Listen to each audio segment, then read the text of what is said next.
डोंबिवलीत झाडांच्या मधोमध लपलेलं असं एक मंदिर आहे, जिथे एक नाही 2 शिवलिंग आहेत.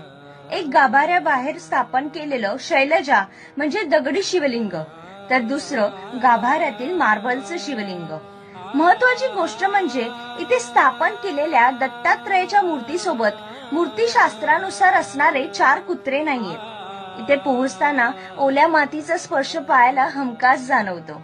इथल्या वातावरणात भरून राहिलेला प्रचंड पॉझिटिव्हनेस आणि स्पिरिच्युअल एनर्जी आपल्या मनाला प्रसन्न करते. पण त्याचसोबत आजूबाजूला असलेली उंबर, वड, केळी, नारळ, पिंपळ, फणस, जांभूळ अशी कित्येक झाडं माणूस कधी काळी निसर्ग पूजक असल्याची जाणीव नक्कीच करून देतात.